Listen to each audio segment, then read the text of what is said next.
Un corrupto que pertenecía a un gobierno de izquierdas condenado a 24 años de prisión. Un corruptor convertido en héroe de la derecha que se libra de la cárcel y le dan permiso para quedarse con el dinero.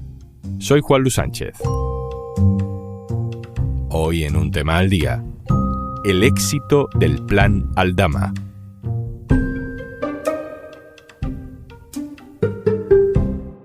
Una cosa antes de empezar. ¿Sabías que existe un mapa interactivo donde puedes ver exactamente cuántas ayudas de Kit Digital se han concedido en tu provincia? Te cuento más al final del episodio. Estamos en una fría noche de noviembre de 2024. Sale de la cárcel de Soto del Real un empresario que acabamos de conocer por los titulares que comparte con un tal Koldo García sobre una trama de mascarillas. Se llama Víctor de Aldama y esa noche su plan ya estaba en marcha. El señor presidente me ha llamado delincuente y personaje. Este señor tiene que saber que él es mitómano, vale, y tiene Alzheimer. Este empresario, al que no conocíamos de nada, llevaba un mes en prisión preventiva, pero no estaba encerrado por esto de las mascarillas, sino por otro caso también muy desconocido, así para el público en general, pero grave, un fraude fiscal millonario en el sector de los hidrocarburos. Aldama ve clara la jugada y dice: tengo una manta y voy a tirar. Como tantas pruebas quiere, que no se preocupe el señor Sánchez, que va a tener pruebas. Aldama ha pasado en 2 años de ser un empresario corruptor en prisión provisional a héroe de la derecha mediática, justiciero contra la corrupción de la que él mismo es protagonista. Prometió munición contra el gobierno y, aunque la mayoría de lo que ha dicho ha resultado ser pólvora mojada, le acaba de llegar la recompensa. Ábalos ha sido condenado a 24 años de cárcel y Aldama no tendrá que entrar en prisión. Es culpable, está condenado, pero el Tribunal Supremo encuentra la manera de justificar que no tiene que entrar en la cárcel y encima tampoco tiene que devolver los 3,7 millones de euros que se quedó por aquella compraventa corrupta de mascarillas. 24 años de cárcel es la condena más larga que recordamos para un ministro de cualquier gobierno de nuestra historia reciente democrática. Los hechos son graves, sí. Es enriquecerse personalmente con contratos amañados en plena pandemia para beneficiar a un corruptor, a un empresario, que luego te daba un dinero a cambio. Así lo contaba el corruptor, el propio Aldama. A veces empiezan a pagarme en efectivo. Y yo empiezo a llevar dinero en efectivo a Koldo García y al señor Ábalos. Eran 3 piezas para un engranaje perfecto. El político de mucho nivel, Ábalos, con acceso a un presupuesto millonario de dinero público en un ministerio, un político de bajo nivel, su asistente, Koldo, que se mueve tejiendo favores, y un empresario que corrompe, que se lleva la mayoría del dinero y que gana mucho estando cerca del poder. Y yo le digo al señor García: ¿ahora qué hacemos? Nos vamos a comer estas mascarillas. A lo que él me dice: no te preocupes, ¿qué necesitas? Y le digo: pues mínimo necesito duplicar el pedido para no quedarnos colgados y no tener problemas. A lo que me dice: no te preocupes, que hablo con el jefe y lo solucionamos. El político, el asesor y el empresario son 3 piezas que, sin embargo, no han tenido el mismo castigo. Tampoco social. Ábalos fue repudiado políticamente. Vengo solo en mi coche. No tengo secretaria. No tengo a nadie detrás, ni al lado. Me enfrento a todo el poder político. ¿Y me le voy a decir? De una parte y de otra. Y lo tengo que hacer solo. Y Víctor de Aldama queda libre, siendo culpable, y se paseará como un héroe nacional. José Manuel Romero, hola. Hola, ¿qué tal, Juanlu? José Manuel Romero es director adjunto del diario.es. Romero, repasemos la sentencia, que es imponente. 24 años de cárcel. Digamos que el Supremo da por probado casi todo de lo que se acusaba a Ábalos. Absolutamente todo, porque ten en cuenta que la petición de pena de la Fiscalía Anticorrupción era exactamente esa, o sea que no han puesto ni un solo matiz a lo que la Fiscalía Anticorrupción planteaba desde el principio. De hecho, es la mayor pena de cárcel impuesta a un ministro en democracia. Y fíjate que ha habido penas importantes y graves por hechos graves que han ocurrido en la historia de España, como la pena a Barrio Nuevo por el secuestro de Segundo Marey por parte de los GAL, donde le impusieron 10 años de cárcel, o las penas a Rodrigo Rato o al exministro de Aznar, Jaume Matas. todas son muy inferiores a estos 24 años de cárcel. Por tanto, sí, una pena durísima. Hablamos de influencia para que determinados contratos públicos en pandemia beneficiaran a Aldama. Hablamos de que Aldama pagaba esa cantidad casi mensual a Ábalos y a Koldo. Tenemos la historia del piso que le pagaban a la pareja de Ábalos. Es un acumulado de delitos, ¿no? Básicamente le condenan por esos dos delitos de los que hablas, por el supuesto tráfico de influencias para adjudicar el contrato de las mascarillas a lo que la Guardia Civil considera el nexo corruptor o el jefe de la trama, que es Víctor Aldama, y además se le condena por el enchufe en dos empresas públicas, en Ineco y en Transatec, de dos mujeres que supuestamente mantenían una relación con el propio ministro de Transportes en ese momento.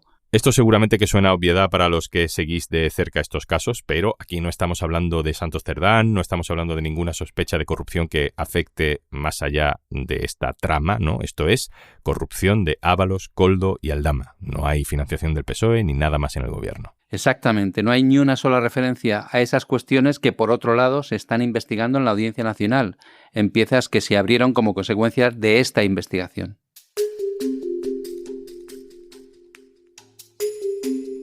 ¿Y por qué, Romero, si estamos leyendo que Aldama ha sido condenado a 4 años de cárcel, también estamos leyendo y diciendo que se libra de la cárcel?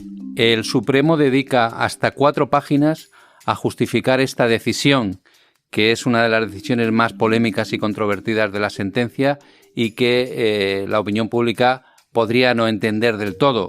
Si Aldama fue la persona que corrompió a Ábalos y a Koldo, si según la Guardia Civil y la investigación que hizo la UCO era el nexo corruptor del Ministerio de Transportes, era el jefe de la organización criminal, era el que pagaba y que por tanto el que paga manda, ¿por qué razón tiene una pena tan corta y por qué razón además el Supremo decide suspender la aplicación de la pena y que no entre en prisión? ¿Por qué tiene una pena tan corta? Es lo que establece la Ley de Enjuiciamiento Criminal cuando alguno de los afectados confiesa el delito, cosa que ocurrió en este caso. Además de confesar el delito, Aldama supuestamente aportó una documentación relevante para el esclarecimiento de los hechos. Esta colaboración con la justicia es la que valora el Tribunal Supremo para imponerle una pena de 4 años y medio de cárcel. Que los 4 años y medio de cárcel se dividen en 3 penas distintas por 3 delitos distintos y la pena mayor de esos 3 delitos es 2 años de cárcel. El Código Penal establece que en ese caso, en el caso de una pena corta, de duración corta, se le puede aplicar la suspensión de la pena, que de hecho el legislador tiende a hacer ese tipo de cosas.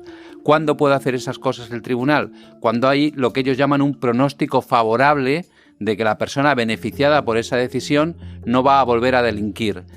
Y acaban contando que el hecho de que la condición para suspender la pena es que tiene que hacer 1 año de servicios para la comunidad, digamos que ese hecho repara el mal causado a la sociedad española. Y te estoy citando palabras textuales de la sala que ha sentenciado este caso. O sea, me estás diciendo que Aldama no tiene que devolver el dinero que ingresó de la trama, no va a ingresar en la cárcel y le va a valer con hacer 1 año de servicios a la comunidad, un voluntariado. Exactamente, eso es lo que dice el Supremo. En el caso de que Aldama no aceptase hacer este año de servicios a la comunidad, no se le suspendería la aplicación de la pena e ingresaría en prisión. Y después el Supremo concluye diciendo que si acepta cumplir con este año de servicios a la comunidad, eso serviría como reparación al enorme mal causado a la sociedad. ¿Esto es habitual? ¿Que una trama donde una persona es condenada a 24 años, el de al lado, el cómplice, se libre, por mucho que haya tirado de la manta o de parte de la manta? El referente más próximo en relación con el cumplimiento de la pena es el de el que fue ministro de Medio Ambiente en el gobierno de Mariano Rajoy, Jaume Matas. A este señor le condenaron por una especie de malversación de fondos públicos durante su gobierno balear a una pena de 6 años de cárcel que él recurrió ante el Tribunal Supremo. El Tribunal Supremo acabó recortando esa pena a 9 meses de prisión. Yo recuerdo una visita que yo personalmente hice a una cárcel en la Comunidad de Madrid para visitar a otro preso y allí estaba encarcelado para cumplir esos 9 meses de prisión Jaume Matas. ¿Por qué cumplió esa pena? Porque además de esa pena a Jaume Matas le esperaban otras causas judiciales por las que se le pedían altas penas de cárcel.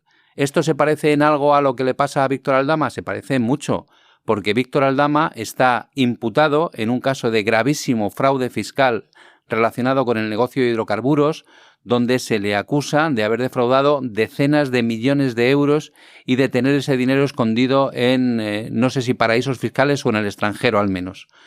Bueno, Aldama también tiene una causa pendiente en la justicia, como la tenía Matas, pero Matas entró en prisión y Aldama, por lo que parece, no va a entrar en prisión. Hablando de la manta de Aldama, Romero, no sé hasta qué punto es importante lo que haya dicho Aldama en el juicio, que le vimos decir absolutamente de todo en el juicio. No sé si lo sostiene con documentos, no sé hasta qué punto la condena de Ábalos realmente se debe a lo que haya dicho Aldama. Pues esa es otra cuestión que vamos a intentar aclarar en el diario.es, porque ¿qué ha aportado Víctor de Aldama de nuevo que no supiera la UCO en ese informe? Pues aportó un manuscrito supuestamente por Koldo García, donde se daba cuenta de supuestos amaños de obra pública en el Ministerio de Transportes, que es una causa que se está investigando ahora en la Audiencia Nacional y que implicaba supuestamente a Ábalos y a Koldo, y una declaración de Aldama metiendo dentro de esta trama corrupta y de amaño de obra pública a Santos Cerdán, el que entonces era secretario de organización del Partido Socialista. Sin embargo, las pruebas mayores de cargo contra Santos Cerdán ya estaban dentro del sumario cuando Víctor Aldama, digamos, tira de la manta. ¿Por qué estaban dentro del sumario? Porque formaban parte de todo el material electrónico que se le incautó a Koldo García en su casa, donde figuraban las grabaciones hechas tanto a Santos Cerdán como a Ábalos por el propio Koldo García, donde se sugería un supuesto reparto de dinero por el amaño de obra pública en el Ministerio de Transportes. Por tanto, ¿la colaboración de Aldama ha sido vital para el esclarecimiento de los hechos?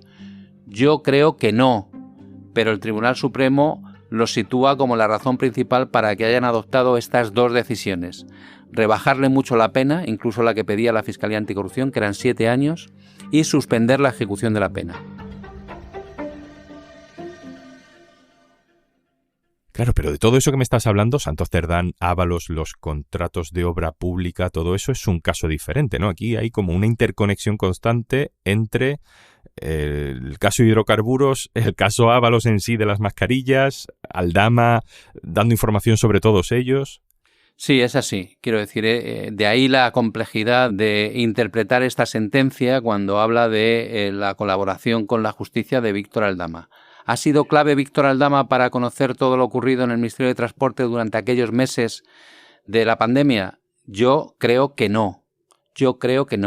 Que prácticamente todo lo relevante, todo lo importante, todo lo grave que ocurrió en aquellas fechas había sido ya acreditado por la investigación de la Guardia Civil, que es una investigación que se inició 2 años antes de que detuvieran a Koldo García y se abriera la pieza en la Audiencia Nacional.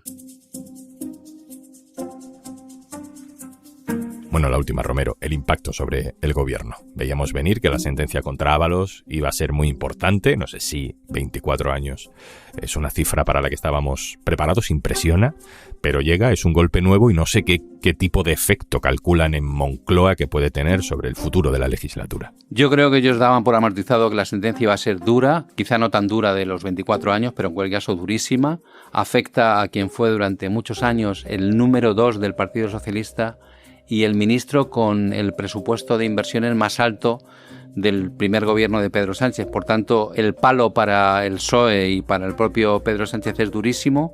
Recordemos que llega de manera casual, probablemente 48 horas antes de que el presidente del gobierno tenga que comparecer en el Congreso de los Diputados para hablar en principio de la corrupción por la que se está investigando en la Audiencia Nacional al expresidente José Luis Rodríguez Zapatero, y que además coincide con que ese mismo día Pedro Sánchez va a intervenir por la mañana y por la tarde su mujer tendrá que comparecer en el juzgado para entregar el pasaporte al juez Peinado. Por tanto, la situación no puede ser más infernal para el presidente del gobierno, aunque yo creo que esta condena en concreto la tenían amortizada. Creo que ellos justifican su postura en relación con el caso en que la intervención fue urgente. Apenas unos días después de que estallase el caso, obligaron a Ábalos a dejar el escaño, aunque no quiso y se fue al grupo mixto, y creen que con eso hicieron de cortafuegos para demostrar que el PSOE combate la corrupción dentro de sus filas. Pero sin duda la sentencia, por la dureza de la condena, es también muy grave para el futuro de este gobierno, de Pedro Sánchez. José Manuel Romero, compañero, muchas gracias. Gracias a ti, Juanlu.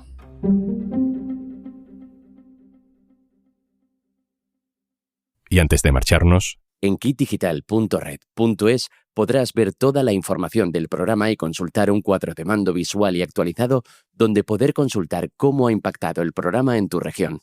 Kit Digital es un programa del Gobierno de España gestionado por Red.es, entidad adscrita al Ministerio para la Transformación Digital y de la Función Pública a través de la Secretaría de Estado de Digitalización e Inteligencia Artificial, que cuenta con la Cámara de Comercio de España como entidad colaboradora. Kit Digital está financiado por la Unión Europea a través de los fondos Next Generation EU, en el marco del Plan de Recuperación, Transformación y Resiliencia, cuyo objetivo es impulsar la digitalización de pymes y autónomos de todos los sectores. Esto es Un Tema al Día, el podcast del diario.es. Si te gusta lo que hacemos, necesitamos tu apoyo. Hazte socio, hazte socia en eldiario.es/Un Socio al Día. Este podcast lo producen Carmen Ibáñez, Marcos García Santonja, Lucía Martín e Izaskun Pérez. El montaje es de Pedro Nogales. Yo soy Juanlu Sánchez. Mañana, otro tema.